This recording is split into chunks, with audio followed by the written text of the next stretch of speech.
What's up, everyone? Coming to you with another live, late breaking analysis that's important in our world today.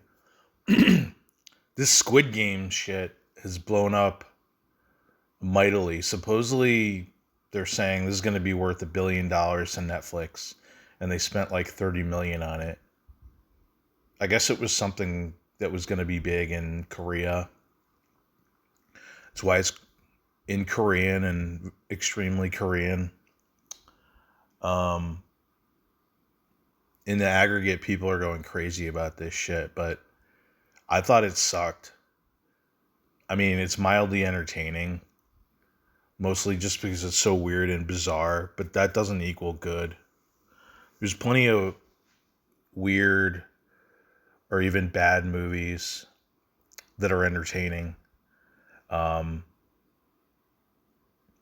my biggest objection is they could have had such more. They have these games that people play in order to win money and survive, and they're all lame as hell. Like one of them was cutting a piece of candy out of a thing and you can't break it. The hell is that? Imagine the kind of crazy games they could make people play that's life or death, you know? You could have some type of extreme Mortal Kombat shit going on. The only game that they had that was cool was this tug of war, where if you lose, you fall to your death, you know? It's a pretty high stakes game. And they had this one that was okay, where you got to walk on these panes of glass, and if you, some of them are strong and some of them are weak. You step on the wrong one, you fall to your death. But they could have had such more creative games. Like I'm just thinking off the top of my head, like I don't know, explosives or something. You unwrap the wrong gift, kaboom. Which door do you pick? Door number 2? Oh, there's a car bomb behind that one. Kaboom! That's more fucking interesting off the top of my head than the games they picked for this shit. I guess they had some type of cultural significance to Korea. But I guess the masses are stupid, so they like this movie. It does have like some appeal in that the creepy weirdness and the themes in it of, you know, the rich and powerful using broke ass, poor, desperate people as pawns. So a little bit of that is interesting, but I think it would have been good if they had more interesting games. Why do I want to watch people cut a fucking cookie out? Or the red light, green light. The deadly version of red light, green light. Okay, that was mildly entertaining. But still, like, come up with better games. Like American Gladiators was better. Ninja Warrior was better. Come up with some interesting games with a deadly twist.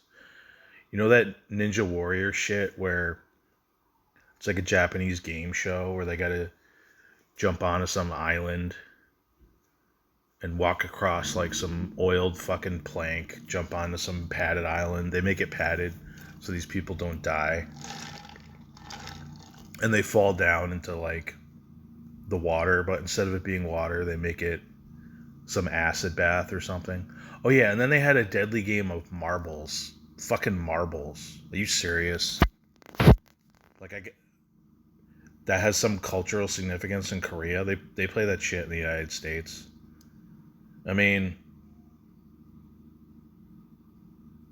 it had a good shell, but I wouldn't call it a good movie. It had the ability to be a good series, but instead it's just some weird bullshit that like people have latched onto. And I'm only making a video on it because I watched it. It's popular. Everyone's having orgasms over it. I also saw the Queen's Gambit, which I thought sucked too. Um, it was like 5 or 8 hours. This chick beat some Russian chess warriors, chess grandmasters. Like, you could put that shit in a 2-hour fucking movie, but instead they got to milk that shit over 5, 6, 8 hours, whatever the fuck it is. Come on, Netflix. You guys are full of shit. You want to watch something good on Netflix? My favorite documentary is The Confession Killer. I don't know if I did a video on that. I should do a video on that. I fucking love that documentary. It's about this guy who he's like a small time killer, not a serial killer, but he starts confessing to murders. And between this idiot and the idiot cops, they close all these cases that should have been opened. So you imagine what's the issue if someone confesses to a crime and the cops say, "Oh, all right, we got the guy, case closed." Well, of course, the real killer is still out there.